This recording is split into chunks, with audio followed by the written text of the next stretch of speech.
Previously on Function First Care. You've said that's part of your identity and self-worth Mm. became tied up in making others better. When Mm. did you start noticing that within yourself? The title was like The Wounded Healer, and I was like, oh, like this is really interesting.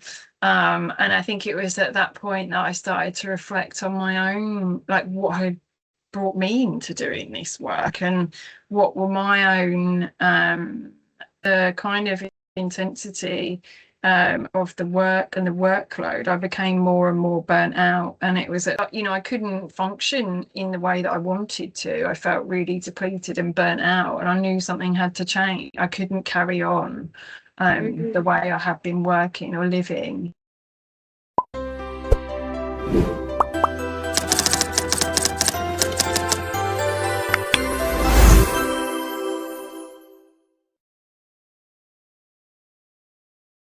So Lily, so we are now going to talk about, how you function, regulate, and stay grounded. So yeah, so a big part of my podcast is about how people function themselves. So how would you describe your own day-to-day routine at this stage of your life? So I think at this stage of my life, the thing I really try and tune into is like what I need to be doing at the time. So before, I think I'd be much more like, fixed in terms of like a exercise routine or like activities I was doing. Whereas now I just give myself a little bit of time just to check in and then just see, is it do I want to, be doing something social? Do I want to be doing something like craft based, or like at the moment I've got some time off work, and I just really feel like I need to like replenish and like recover from having worked for a long period of time. And when I tune into myself, I know that actually at the moment I need to do things that are like really like calming for my nervous system. So like not going for a run necessarily, but maybe just walking, doing, yoga instead of some kind of like high intensity gym class. So I've come to a point, I think, where I'm like kinder to myself, and that actually if I can attune to myself well enough, I will know what I need to do in the moment, and that actually that will be, there will a balance and a sustainability will kind of come from that, rather than like, if I'm cognitively kind of deciding I need to do X, Y, and Z, then actually I'm not really attuning to myself, and that's not going to be the best thing for me. I love that you have that self-awareness, and you've Mm. also spoken about being very sensitive to people, energy, and Mm. the wider world. How does that sensitivity affect the way you need to live and work? Mm.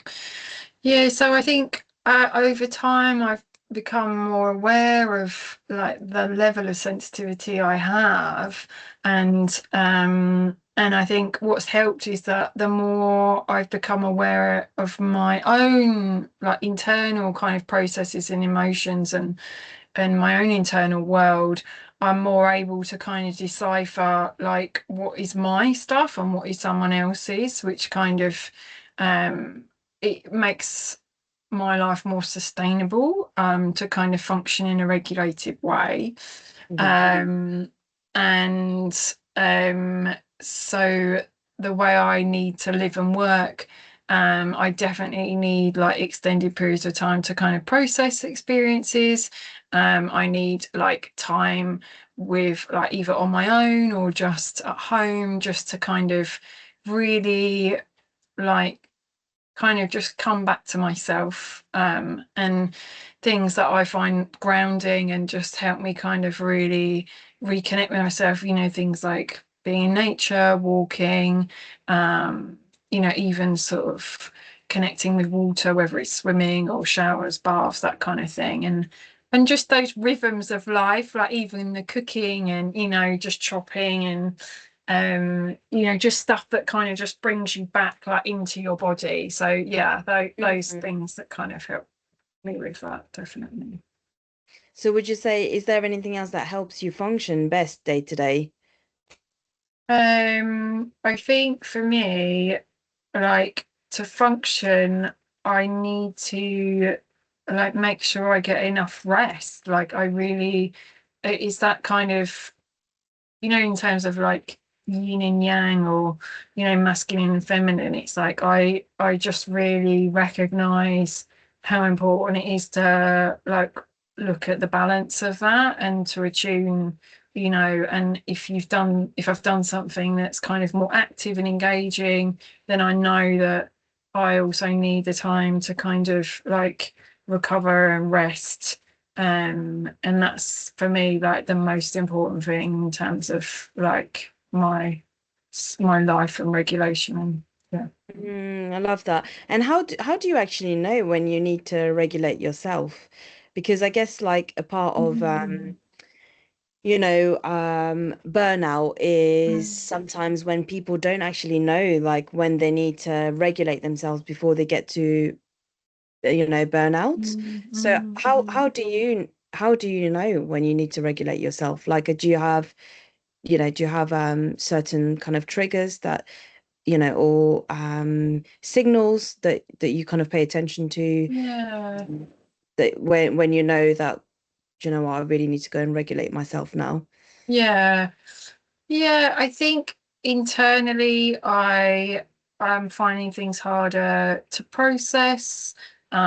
Maybe like a slight sort of sense of like emotional numbness, a slight sort of sense of, kind of spaciness, like sort of dissociation. Mm, Um, yeah, physically I get that kind of, and yeah, and mentally. And I suppose I kind of I feel like over my life, I've got to know myself better, and I kind of know, um, how much different things take from me. And I know because of my sensitivity and, my kind of empathy and things, I know that being with people and supporting with people, although, it's my work and it's like, massive part of me, it's also, can take a lot from me. So I just know that I have to like care for myself as much as like others, and in that kind of way. Yeah. yeah, I absolutely love that you're really self-aware and recognizant of filling your own cup Mm, um, mm, mm, before you fill that of others. Because I think my observation is sometimes when people don't have that self-awareness of how to like regulate themselves, mm, like by paying attention to some of those signals you talked about, then mm, actually they get to a point of like burnout and not being able to function, and mm, having mm, those kind of kind of to a point where it can kind of manifest into like anxiety, like low mm, mood, depression, um not being able having intrusive negative thoughts, mm, even having hallucinations, or kind of being irritable, frustrated, all of mm, those different like feelings that come from getting to that over the edge of not of kind of burnout. So I think mm, like you being able to really be in tune with yourself to like to say, okay, I need to intervene now in order mm, to make sure that I prevent from getting to that burnout mm, place mm, is mm, is really mm. great. So that I you can be your think it best is self. hard. Mm, Yeah. And I think it is hard because so much expectation, is placed on yes. people. And sometimes they Yeah, don't have the space to be able to take what they need, or they don't feel absolutely. they're able to be. So I also think there's something about the systems and environments that Yes, are also like not absolutely. conducive to kind of maintaining people's well-being in that way. Yeah, which is why I think, if uh people like within the industries of employment, whether Mm, that's HR, occupational health, like managers, leaders, like if sort of they're able to create and foster those environments that are very conducive for people's health and well-being to, Yeah. get the most optimal version of people in order Mm. for them to perform better Mm. in their day-to-day, whatever that looks like. Mm. Then actually that's a win-win situation for all parties, isn't it? Yeah, Um, definitely. Yeah. yeah. And so yeah, but I completely agree with what you've said. That it is, unfortunately, the systems, process, procedures, ways of working are not conducive to people having Mm. that space to be able to Mm. regulate themselves, because it's just go, Mm. go, go. Mm. Um, Mm. so what do you actually do when you notice that you are becoming overwhelmed, emotionally flooded, or energetically depleted? Yeah, so in the moment, I guess I kind of am aware of a sensation and I will tend to try and do something to just connect with my body, whether it's, the simple like observation of my breath, or feet on the floor, or just really that mindfulness of coming back into true focus in what's happening in the moment. And also just my sort of I try and hold this sort of sense of internal awareness as well as external awareness. And for me, that is something that really helps me in that time. So I'm kind of, if I'm able to observe the experience and my emotions, I'm less lost in it. So just that mindfulness practice really helps me kind of stay present, I guess. Love that. And you've mentioned meditation and sitting with yourself Mm. daily as an ideal. What does that practice give you? Yeah, so that practice allows me to kind of tune into like anything that might be going on, like unconsciously, or just like that I've not got full awareness of. So, with this time off work, it's just allowed me to like just just be still with myself, just be present, just notice what is there. And depending on what it is, if I connect to the energy of that, sometimes I might do like a visualization, or I might just sort of begin to be curious about what that is and what may be behind that, or what may be with it. At other times it's just like purely about just noticing it, and again being that compassionate witness. Maybe I don't need to know why or whatever. It's just something about recognizing it's there, and just being okay with that, and just being with it. Yeah. Staying present in the moment. Yeah. Yeah. What have you learned about the difference between being aware of your internal world and being lost inside it? Yeah, I mean, and it's an ongoing practice, because I think the practice of, trying to be aware, present, and mindful, is constantly kind of trying to remain in the place of presence. So, your awareness will be curious about thoughts. It will be, curious about sensations or emotions. And I suppose for me, again, it's just giving it the space and time to kind of not be afraid for it to be there. And I think, if you're feeling afraid or anxious, sometimes it's so easy, the feeling can feel totally overwhelming. So you're almost doing whatever you can to like, not look at it or not feel it, but it's there, it's still there somewhere.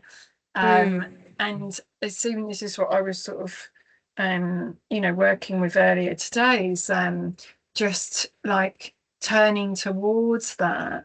And although I can feel the experience of fear, the fact that I'm kind of like turning towards it and allowing it to be there, I'm no longer fighting it. So I could feel, the fear. and anxiety, and also, even in, this opportunity and doing this podcast, it feels somewhat exposing, and Mm, I kind of was interested. I was sort of curious of that, and I suppose that when I could be with that feeling and that emotion, it led me, to a young part, that was afraid and, deeply fearing being seen, or yeah. and that the place where I was meeting it was from more of an adult supportive part, and able to hold that and to be with that part. And it's not like you have to do anything. It's almost like with the children that I work with now, it's I very rarely have to like do anything. It's more your presence, you're witnessing, you're really truly Mm, seeing them. mm, And that's just offering something. Yeah. mm. I love that. And thank you so much for, embracing your vulnerability, to show up as your authentic self. And, Yeah. and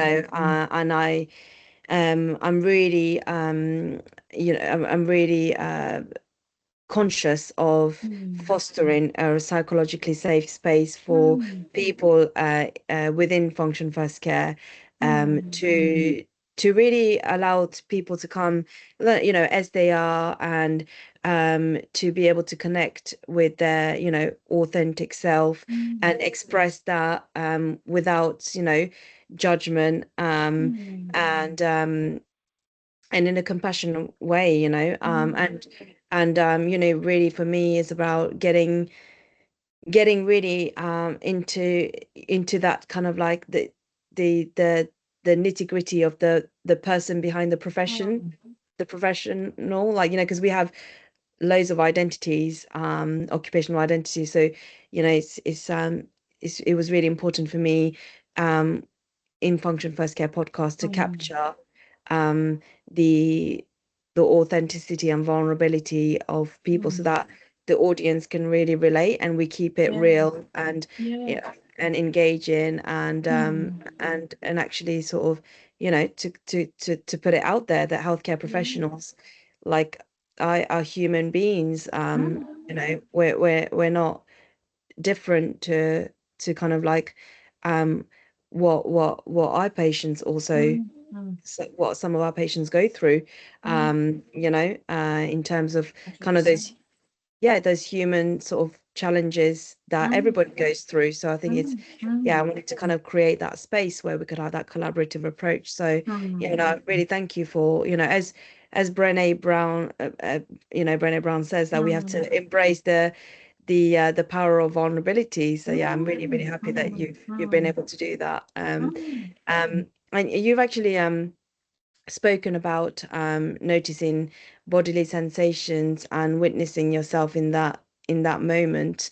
Mm. How has that changed your ability to stay present with yourself and with others? Yeah, I think, I mean, that is my kind of, it's a bit like a barometer, like I'm holding an awareness internally and externally. And I guess for me, it just means that if I'm aware of my emotional weather or my reactions, I can also choose the way I act. So I'm not necessarily operating from a reactive place. If I have a strong emotional reaction, I'm able to kind of have a conscious awareness. And it's that whole thing of, you're choosing how to act. You're not just operating, dependent on whatever is going on, but you're using it as information. So it's kind of a bit like I spoke about that sort of risk assessment process. It's kind of using all the information you have about yourself, the situation, and you're coming to a point where how you behave and act is from like a place of congruence from all of that, really, all that information. Absolutely, yeah. And what role do solitude and stillness, and time in nature play in helping you return to yourself? I think for me, it just reduces the kind of load that I'm processing. So it just kind of pares things back. And yeah, just creates like less to have to do, and I can kind of just see things a bit more clearly. And for me, it's just like an essential. It's just essential part of my ability to function is that stillness and alone time, and in nature ideally, but also wherever I can kind of get it. And Love that. Yeah. And I love that how you've so, eloquently expressed how like the things that are beneficial for you to mm, best function. mm, As someone with high empathy and high mm, attunement, how do you stop yourself from taking on too much of other people's energy? mm. Yeah, I think so. Again, the awareness of like my emotions, what's mine and what somebody else's, Mm, really has just helped me kind of like, I think before I was less aware, I would be sensing other people's emotions, but I would feel that it was mine. So it was very hard to kind of decipher like what was going on, what was mine, what was somebody else's. And that was when I was just feeling more and more that kind of emotional load. Um, and I think by kind of, with this kind of actively remaining grounded and self-aware, somehow it kind of contains my energy as well. So I feel more kind of like contained, like a self, I can interact with people, but I'm not like, I haven't got like an energy kind of like like spurt that's kind of going off. I'm kind of, and I'm aware of, in terms of my sort of behavior. I'm as I've kind of become aware of patterns of, people pleasing or over giving, where I've, become more and more aware of that, and I'm trying to operate and function from a centered place. My behavior is no longer like losing me energy. Obviously sometimes it does, but it's, if I'm able to act congruently and centered, then I'm not losing energy left, right, and center as I used to. yeah, absolutely. Love that. It sounds like you've really created healthy boundaries. So Mm. what is there any other sort of other boundaries that have become essential for you in order to work well and stay well?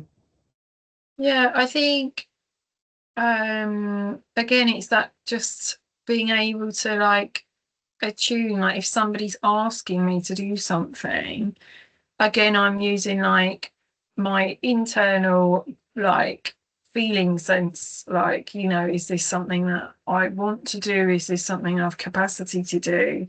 Hmm. And I guess I am a lot more, what's the word? I kind of really protect that, because I know that I have to, because I'm the only person that can fundamentally look after myself. So I'm less afraid of sort of saying no, or, saying, unfortunately, I can't help with whatever it is. And Mm, mm. And what helps you stay, steady enough in yourself to offer deep presence to others? yeah, I guess, yeah, I mean, it's hard not to say what I've already said in terms of that, the steadiness. I guess how I treat myself is how I show up for others. So I am aware of my needs, I set healthy boundaries. Mm, I am aware of what's going on for me. Um, and so that I know that if I am operating in that way, that creates a steady container or a steady presence for somebody else, because um yeah, because I'm not overextending, I'm not sabotaging, and I'm operating at my utmost level of functioning, and I know that I will do what I need to do to protect that, and that's what I'm protecting, is that presence for me as well as others.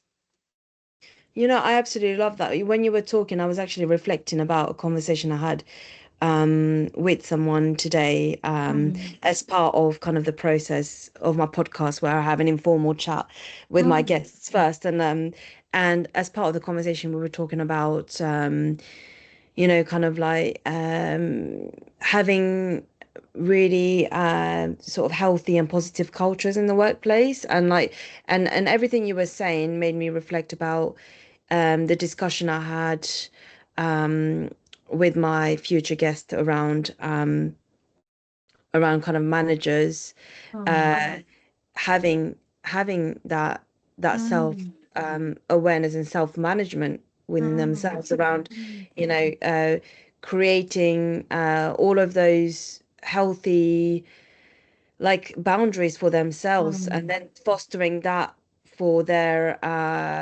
staff. And I mm, and that kind of like ripples, doesn't it, like a mm, beautiful river if mm, if we're able to manage ourselves, whether mm, it's our own emotions, or like our the way we function like on a day-to-day at work, and even in our personal lives, then that really translates through to like the ripple effect I was talking about, how mm, like other people function around us, and us having mm, that respect and understanding of other people's commitments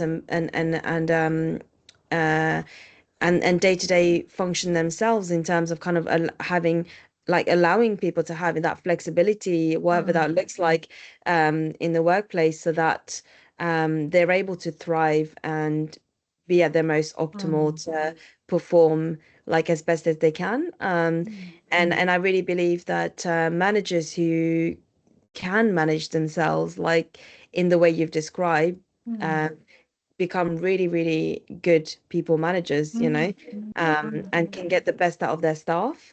mm. Um, so yeah, how do you balance care, openness, and deep relational work without over identifying with what someone else is carrying? Yeah, so I guess for me, in terms of over identifying, I guess, I think, I guess I have to, I'm, my practice is to be conscious of, like, my own agendas, or, is to try and really be explorative about my own practice and how I'm showing up. And um, I guess that kind of helps me not over identify. And I guess for me, in terms of, because I've been on this process of like reflecting on the, fixing, the people pleasing, all that kind of thing, I Mm, kind of, where I sit now in myself, and how I see things, is that I'm not here to fix, I'm not here to solve. And purely by, like, by kind of holding that, I I am much less inclined to over identify with that. I can kind of be with people in their distress, or with whatever they're with, and I no longer see it as my place to fix or change that, and that in itself just sort of stops me identifying with it, I guess. yeah, love that. And what does it mean to you to live, and work in a way that feels congruent? I guess I to work and live in a way that is congruent is that I remain in contact as much as possible with myself. So I hold that internal awareness as well as external. And the way I make decisions, the way I live, the way I work is a constant kind of ongoing connection with the external reality, the physical world, social world, as well as like my internal emotional world, and just being really sensitive and attuned to, you know, how things feel for me. And, you know, if I'm making decisions or I'm doing things, I sort of have a process of like being thinking of it, contacting that, and just seeing what the reaction is for me internally, you know, like, and that is my, that's my guide, that's my, the way I live, and that's how I operate, is that kind of um deep kind of internal system of connection, really. And you've mentioned that you have dyslexia. Is that something that Mm. you are like that you identify with or that you are diagnosed with? It'd be great to know a bit more about that in terms of kind of how does that present for you? How does like how have you been supported to function best Mm. with you know how you present and show up with that? Yeah, I mean, I was diagnosed when I was like maybe 15. And initially I felt kind of like quite reactive to it. You know, I felt really Mm, like I'd just kind of been given this diagnosis, and there wasn't really much kind of support mm, or like mm. exploration of it. It was, you know, I'd have extra time in exams and that sort of thing. And it wasn't until you know, I was older that I kind of you know, sought to understand it a bit more. Mhm. And I guess for me, I think it just helps me recognize that some of how I show up and see the world and express myself is like unique to me, and Mm. sometimes that can be hard in terms of communication, and but also I think it's just led me to like a deeper level of self-acceptance, is that I know that, you know, that I am, it is unique to me, but also I think my capacity to kind of see the bigger picture of things and connect with things on a deeper level, I think, is probably from neurodiverse Yeah, nervous absolutely. system, and Yes, yes, yeah, the way I absolutely. Yeah. operate. So Yeah. And how do you feel like that, you know, what kind of how do you sort of, I guess, you know, struggle with that? What are the challenges for you in that? And how have you felt supported? Whether it's like personally or in the workplace, like what helps you to function best? Like any tips that you have would be great around kind of function around that. yeah. I mean, you know, obviously in jobs where I've had to, you know, write extensive reports and notes and all that kind of thing, it's, yeah, it was always taking me longer. And I've known, like, you know, that I need quiet environments and things like that. They're like the key things for me. But I think it's also just, I don't know, trusting myself as well in how I write and how I work. Mm, And I've tried different things, you know, I've tried different software and different things through like Access to Work, and, you know, some things worked and some things didn't. And, you know, and really, I think sometimes, you know, just having the right environment, having, without taking some of the pressure off of in terms of time and that sort of thing, has helped. And I suppose advocating, you know, for that to employers and things has mm, helped. Yeah. love that. And so yeah, thank you so much for sharing that.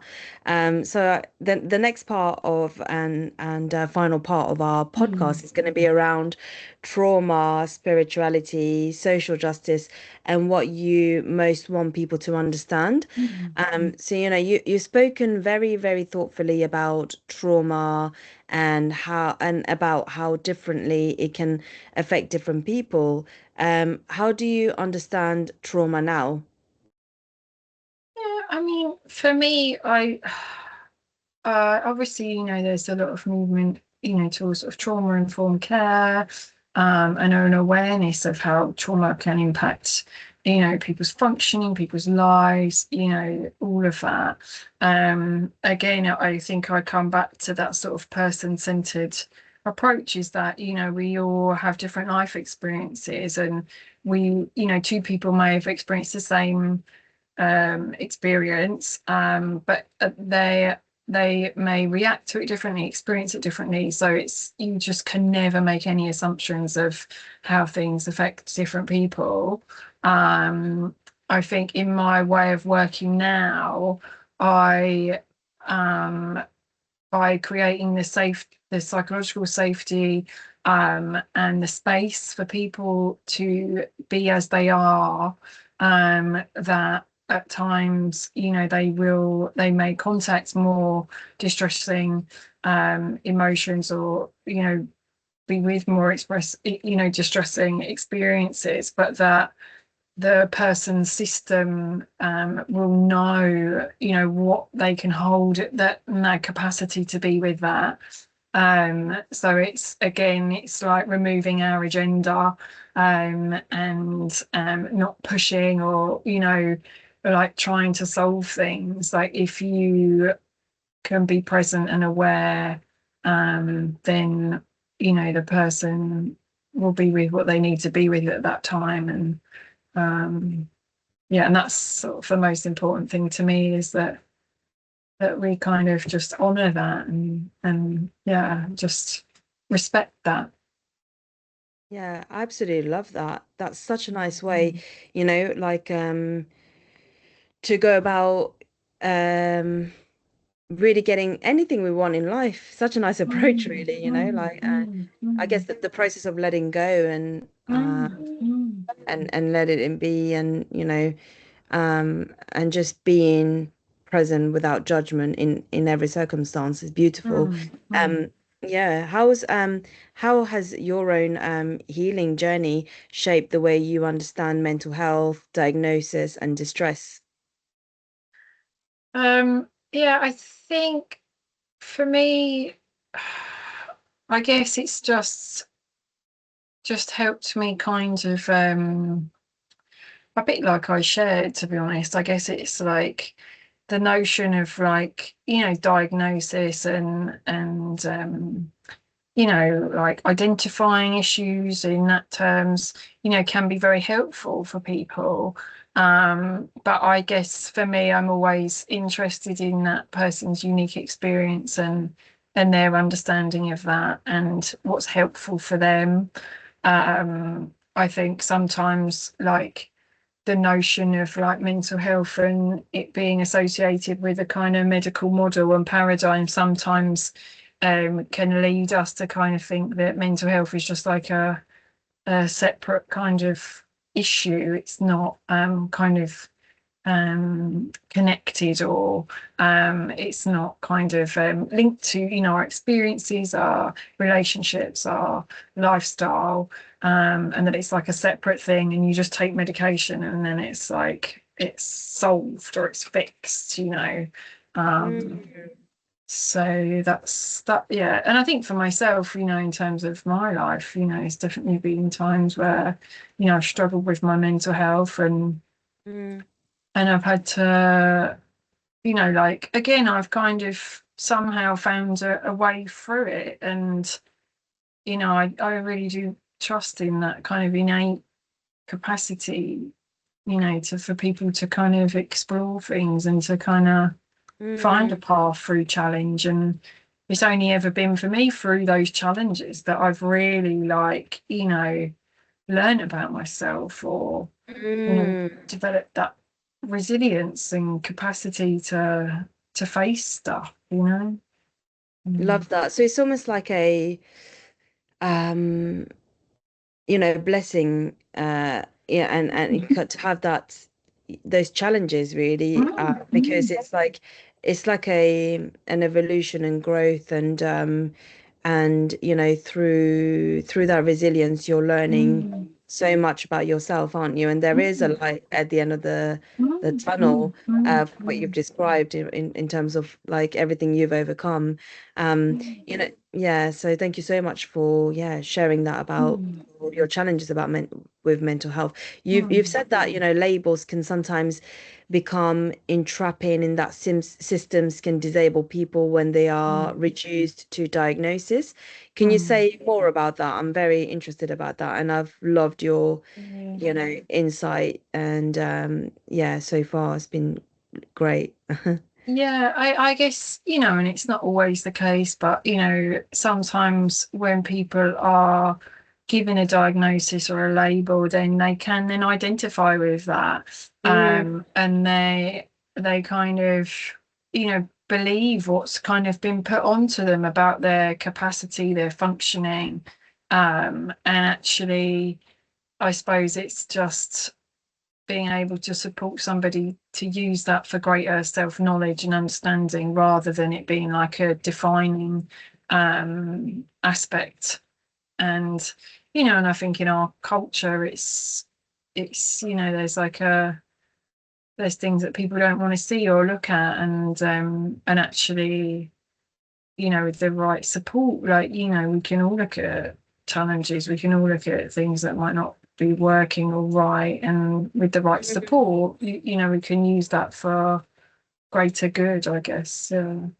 it's very interesting with labels because some people find it enabling, others Mm, find it hindering. mm, So it's interesting because where it's hindering, I guess it can become like, that kind of self-fulfilling prophecy where, mm, people, even the word disabling, they just think they can't do things, mm, and so it's creating a barrier to, and I guess that's where like stigma comes from as well, whether people want to get a diagnosis or not. They There's probably that fear, mm, I expect from, people not wanting to go in there because they think they're going to be less than, or mm, but actually what I've seen is quite the opposite. mm, Having a neurodivergent partner and having lived experience for years, like there's whilst there are like challenges that, neurodivergent people go through, mm, on the other hand, there's incredible like talents and positives, and I think, um yeah, I think there's sometimes the societal stigma can really hinder mm, people to really to have that acceptance mm, of the way their brain is wired. But I also think that the the word neurodivergent and neurotypical, um uh at times it doesn't sit well with me, because I just think like actually like, that causes segregation in my view sometimes, and actually all of our brains are different. So really and truly, aren't we all neurodivergent? Because mm, like all of our brains is, I don't think there's a norm, in terms of when we say mm, neurotypical. I know that these are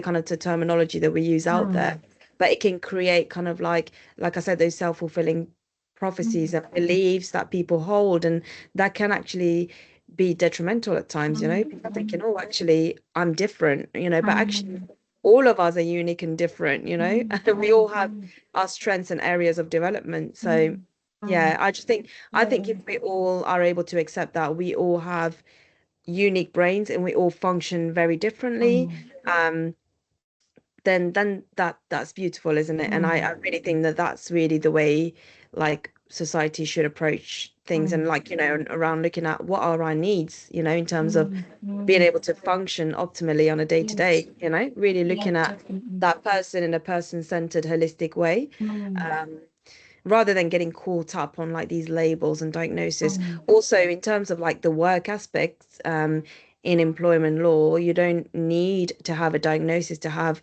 reasonable adjustments, mm, like mm, if you have, a like, um if you present in a way that where you have needs and require mm, support, then people should feel open to actually like discuss that with their line manager, and for then support and reasonable adjustments to be put in place. You don't need, under the Equality Act, you don't need to have a diagnosis, which is very encouraging, actually, I think, because hopefully it makes employees want to kind of, and kind of have that space to be able to say, look, hey, I really struggle, on a day-to-day with this aspect. Like I need these supports in place and these adjustments, like, and then hopefully managers can foster that, and create a positive culture. What do you think gets lost when we approach people too rigidly through a medical model rather than that biopsychosocial lens, and rather than understanding context, trauma, and meaning? Mm. Yeah, I mean, I guess it just, you lose the essence of person-centered care, I think. Yeah. Mm, And I think anything that is too black and white, you always are losing something. And I think it's just acknowledging the complexity of things is useful, absolutely. like that Yeah. actually you might not get a clear-cut answer and varies, and being able to be with that complexity. Yes, Um, I totally agree with that. I think mm, in society, from what I've seen, mm, generally people are looking for those external sources, providers, to, like, thinking that there's answers somewhere, but mm, actually people actually are the experts of themselves. mm, And and that's what, when it goes back to talking about how you facilitate a space to really, mm, get the best out of clients, that mm, actually, you know sometimes, because things are too complex, sometimes, healthcare professionals don't have an answer for what yeah, yeah, what's yeah. happening. So I think being able to actually, as healthcare professionals, be comfortable to sit with Mm, that, knowing that yeah. actually, and not to look for, like, always to be on the lookout for all solutions, or this Mm, provider will provide the answer to this person, like. But and this is where multidisciplinary approaches are mm, really helpful, because mm, we're able to kind of get a sense of that complexity, and, like, mm, of how different, like, how a combination of different providers can support individuals, mm, because it's not so black and white, and everything is mm, so, like, holistic. If we're looking through that holistic lens, mm, it's really powerful. mm, So, you've also described, becoming more aware, that people can start seeking healing outside of themselves, as mm, we've talked about, and that this can sometimes be disempowering. So, mm. on what we've been talking about, Mm. just now, what do you mean by that, and how do you feel from everything that I've mentioned just now? Yeah, yeah, I think, yeah, fundamentally, if we are not like empowering people to use their resources, to be curious, to be explorative, um, then we are doing them a disservice, because um, actually all the time that you are, kind of encouraging them to outsource or to look externally, um, it kind of fosters a sense of dependence, and it prevents them from, accessing, making full use of what they have. It's not to say that we shouldn't, be supported in, whatever way, healthcare or the medical world offers, but I suppose it needs to be like a dual thing, it needs to be like, an internal reflective process, and Mm. um as well as it needs to be like a balance, really. And what does it mean in practice to trust a person's own process and their capacity to unfold in their own way? What do you mean by that? I guess it's just honoring like each individual's capacity for growth and development, and a bit like we talked earlier, it's like if you see things in terms of, we're each on our own sort of trajectory, our own journey, and often, in culture in the UK and things, sometimes we can see things quite materialistically, and that our life is kind of based on how much you own or how much you earn, and that kind of thing. And I guess for me, it's kind of coming back to a more spiritual perspective, and that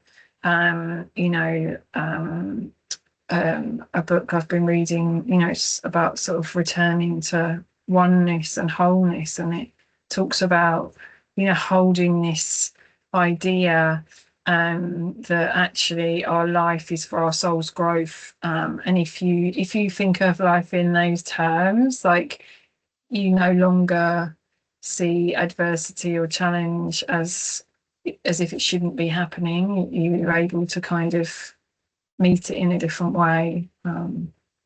Wow, that's deep, and I love that. You've said that, true presence and witnessing can allow something to shift naturally. What do you think people most need in order to feel truly seen?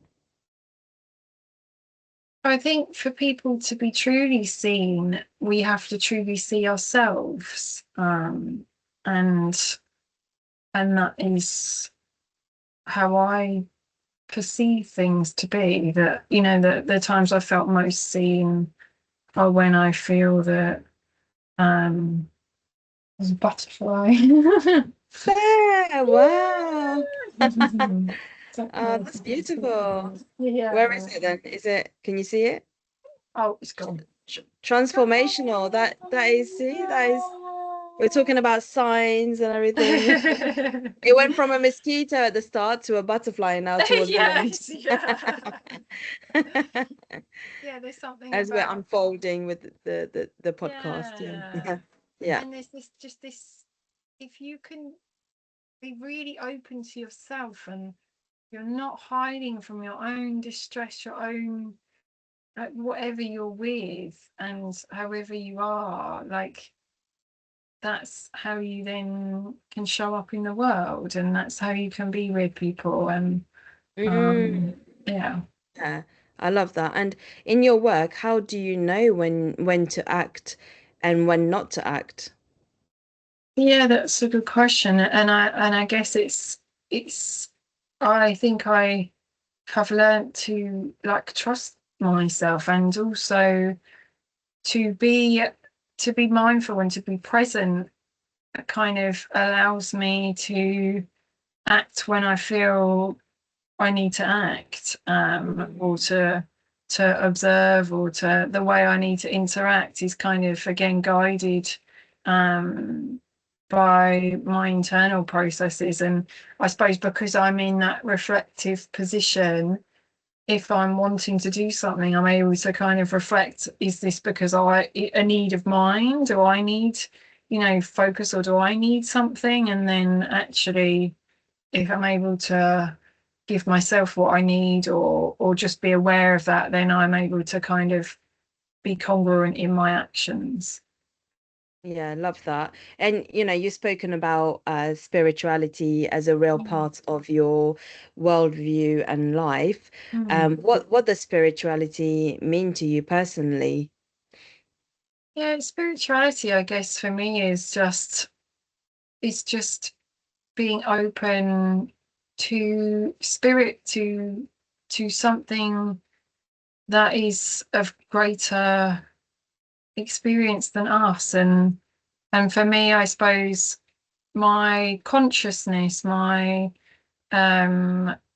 my awareness of that, and my deep kind of reverence of that, to me, is like spirit. So it's how spirit exists in all of us. And I suppose to live spiritually is to be attuned to that presence, that inner consciousness, and that is holy, and that is within all of us. Um, and yeah, to Mhm. kind of live in connection and reverence to that in not just myself but everyone and everything, I guess. I love that. And you know, in occupational therapy, spirituality is something we look at in terms of like, you know, whether that's you know, meaningful, important, and matters to somebody's life. And and this is why I love occupational therapy, because we are you know, regulated profession that looks at every single part of somebody's life, including spirituality. And that's beautiful that we can really connect to all parts of an individual, because what I've seen as a healthcare professional um, is how incredible spirituality is for somebody's like recovery, rehabilitation, healing, health and well-being, like to function on a day-to-day, you know, and actually it's part of many people's routines, actually, you know, like you know, that spirituality, whether it's prayer or, you know, whatever it involves, for an individual to be spiritual, or religious or whatever, you know, you want to call it. So have you used your therapeutic use of self? And how does that spiritual understanding influence the way you are with your clients in therapy? Yeah, and I guess again, it's sort of I'm respecting everyone's own position or their own meaning of that, you know, and to know that that can be expressed in many different ways. Yeah, I'm just going back to the question.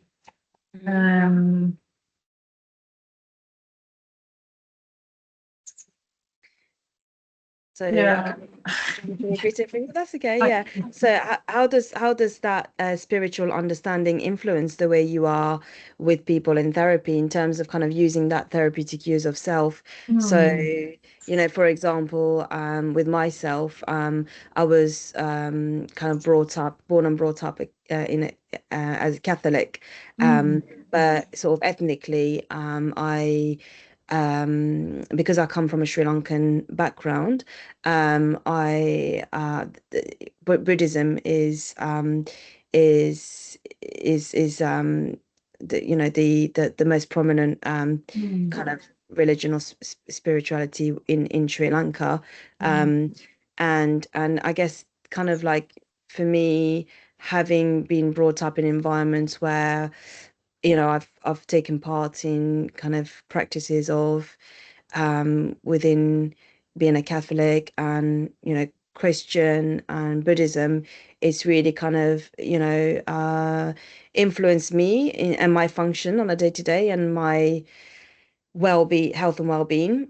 And being able to use my therapeutic use of self with clients who also can relate to that, is really powerful, because when we can use ourselves in a therapeutic use sense to connect with our clients, it, you know, it helps a therapeutic relationship to really like foster you know, the getting the most, you know, really tapping into what matters to that individual and connecting on common grounds.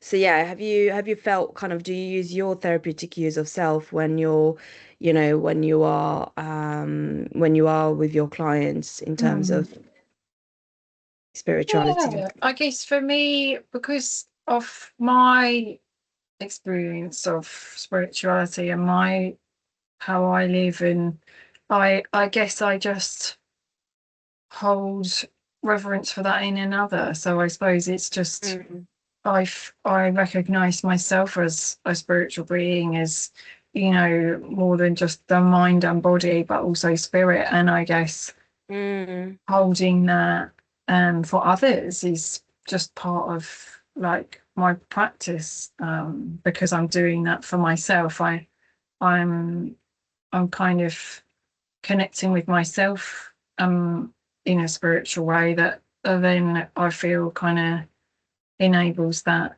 to occur within a therapeutic relationship. I mean, Yeah. in the past I would have done it, more in the kind of physical sense, I suppose, in terms of, in the forensic ward, you would obviously be exploring people's religious or spiritual needs and what might support them to meet that. But that was more in terms of function, I suppose. Whereas I guess for me, as things have changed in my life, I I guess it's, I don't know, just holding the awareness of it in myself allows, I hope, it to be for others to be recognized in that also. That kind of, how we treat ourselves and how we honor ourselves is also how I try to honor others. Yeah, absolutely. I love that. And I think, when we connect with that like spirituality within ourselves, whether, they hold the same, upbringing, like I mentioned around like I was brought up as a Catholic and have that Buddhist background as well. Mm, I guess, you know, having like embodying the principles, values, mm, behaviors that come with spirituality mm. has made me being able to connect with anyone really, being Mm, adaptable, whether mm. somebody is spiritual or not, whether they're Yes. religious or not. It's really grounded me as an individual to really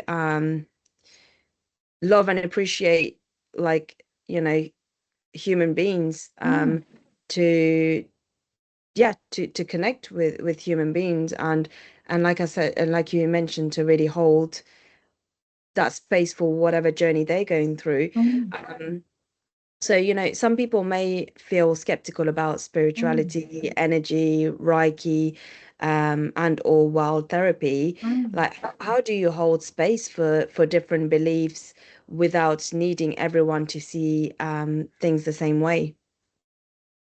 I think, it's kind of just honoring people's individual right to their own views and ideas. And I suppose Mm, I'm just now, the way I work, I just try and get out of the way of my own agenda, of like, it's not my responsibility to change people's mind. It's not that's not where I'm working anymore, and I think purely by respecting people's views and also I think if you are a safe space and you're not personally attached to all this stuff, mm, then you create a space that is safe for people to like hmm. wonder or Yes. be curious Yeah. or even at my current job, I've had people that that don't really want to engage in the process and Mm, and I say that's okay. You don't have to. I'm not. Um, it's not my expectation. It's I'm not attached to you engaging with this. Like I respect mm, you and your yeah. unique needs and what's going on for you. And I think something about just naming that it means that they feel safe, that actually they can be honest, they can be true, and they can yeah. So I think that like creating that space where you're not trying to impose anything or trying to Mm. affect people. You're interested and curious. Yeah, I love that. I love that, the space that you come from. And from what I've seen, with religions generally, Mm, um, I love how every religion has you know, the goodness and kind of like those very similar principles and mm, values, in terms of mm, kind of what it embodies. So I really think, it's a shame that religion and spirituality can sometimes cause segregation, because I really mm, think that, if we really tuned into all the positivities in terms of the similarities that that religions and spirituality um, you know has, rather than kind of focusing on the differences. Um, then actually we could really foster a better world out there. You've worked in settings like forensics, where people are often deeply judged or reduced to labels. Mm. What do you think society gets wrong about people who offend? Yeah, I think again it's kind of seeing things in a black and white picture, and I guess it's, recognizing the complexities of people's lives and experiences. And although again that kind of restorative justice idea, people, may have done something bad, but it's you're not labeling them intrinsically bad. And I guess the more we segregate, the more we judge, the more we kind of, heap stuff on people, the less likely, of their kind of healing, or, the sort of positive outcomes, really. But obviously there's situations where, people, it's not safe for them to kind of be in the community and things. But how can we do so in a respectful way? And I suppose for me, it always comes back to hope. Like I always like hold hope of like, recovery, or people finding a way through these things. And not that everyone needs to be good, but just a sense of like not doing harm, isn't it? It's like It's interesting you say that, because Tracy, who was on my podcast yesterday, mm, whose service is Mother Nature Coaching, mm, she very much touched on that, emphasized on that point of mm, hope for recovery, mm, for healing, mm, rehabilitation, mm, like that is such an important intangible concept, but such an mm, important one mm, nonetheless. So I'm mm, really glad that you mentioned that. mm, You've said that there was joy, fun, and community in those settings too. What do you, yes. what do you wish more people understood about that? Yeah, I think, like, I mean, yeah, because you have an idea of these places being, without any of that. But I think it's just, they're kind of like a bit of a microcosm of like human life. And, and human life is full of a range of experiences, range of emotions. Um, yeah, just that's also needed, and it's not right or wrong. And I think, even in the darkest of times and the most difficult of times, like people can still find joy and, humor and community. And that's what kind of helps get us through, like. Mm. And what have those experiences taught you about compassion, healing, worth, and the possibility of change? Hmm. Yeah, I guess,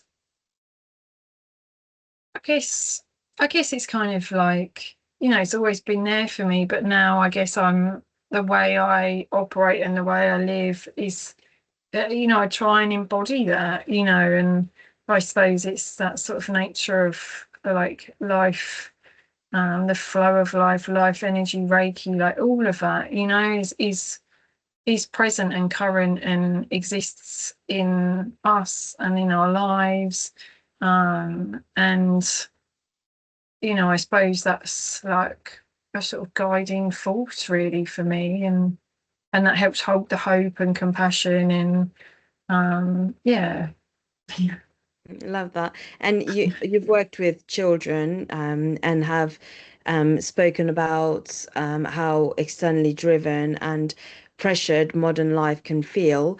What Mm. concerns you most about the world children are growing up in? Yeah, I mean, yeah, I think with the children, that I come into contact with in my work, especially the teenagers, you realise how much pressure externally there seems to be, and whether it's socially or environmentally or schools, and it's almost like they haven't had the chance to like find themselves or connect with themselves without all of this stuff being piled on them. And so they kind of, it's very hard for them to navigate that because they haven't had the space to truly like know themselves or truly like be protected from all of that, to create themselves and just to contact their kind of authentic parts. And I think children's development really needs to be protected, especially in terms of technology and Mm. expectations and like all of that. They need that space to kind of grow and nurture without everything being heaped on them. And what role do intrinsic worth, relationship, and true presence play in helping both children and adults feel more whole? I guess it's just holding that protected space for them to kind of come back into contact with, or to grow that space of inner connection, which I feel then enables them to operate from a place of, like deep kind of rootedness, of deep like internal guidance, that will mean that the way they meet the world, they feel that they can meet anything. They feel that they can trust and hold themselves steady enough, no matter what comes their way. Love that. And, for someone listening who feels disconnected from themselves, trapped in old patterns, or mm, unsure how to trust their own process, what would you most want them to hear? Specifically because you mentioned that, somebody who is neurodivergent, you mm, have a lot of strengths. Like, it'd be great to hear about how you've drawn on all your mm, strengths as well. mm, And to really embrace who you are, and yeah, so yeah. mm. Yeah, I guess it's just having faith in life and faith in yourself, and I think that's the thing that has always guided me, like no matter what I've faced or um had to deal with, I've just had faith that actually, the more I experience, the more I go through, the more it has given me knowledge of myself and understanding, and it's just enabled me to be much more at peace with all of that, and not even needing to know it all. It's just kind of being okay just to show up like as I am, and not needing to change that. And yeah, and I guess that's what I would hope, for everyone, to feel okay, like exactly as they are. Yeah, I love that. And through your work, what do you most hope people experience through working with you? And it'd be great to know like what services you provide. We'll include like, links and resources Yes, yeah. and bio about you in our description box. And but yeah, what do you most hope people experience through working with you, and what services do you provide? Yeah, so what I hope people experience is just a place where they can be fully met. They don't have to kind of hold things together. They don't have to censor themselves. They can just really show up as they are with what they're with. And I guess just a present, compassionate witness, to be on that journey with them, and to explore what might be challenging or what might be supportive in their life, and to really not detract from their own wisdom and their own knowledge and their own inner guidance. I suppose for me, fundamentally, what I really hope and feel that working together might offer is just to help people to feel that inner guidance, to feel that they can trust themselves and that they can explore things, and to kind of just to live from that centered point and that place. So I'm open to working with people outdoors in nature. I live near Wadhurst in East Sussex, so I'm happy to kind of work in this local area, and also happy to sort of work online, mostly with adults, but I'm also totally open to supporting parent or carer and child if there's things that people want to work through or with. I can also offer some indoor space if that's needed. But again, just really person-centered, and if any of this sounds like what people be interested in exploring and working with, then just reach out, and happy to kind of chat it through and just explore what might support, really. Yeah, thank you so much. And if you could leave listeners with one or key messages about healing, truth, presence, and living in a way that feels aligned, what would it be? I guess it's just like coming back to like the intelligence of life, and that the intelligence of life is within us as well as in our natural environment, and that if we can attune and live in connection with that, then we will know the way, and that that is possible, really. Is how I live and what I believe, and yeah. Yeah, love that. Thank you so much for all your words of wisdom. It's been an absolute delight having you on Function First Care podcast. And I Nice. hope you've enjoyed it. I hope you felt comfortable. Yeah.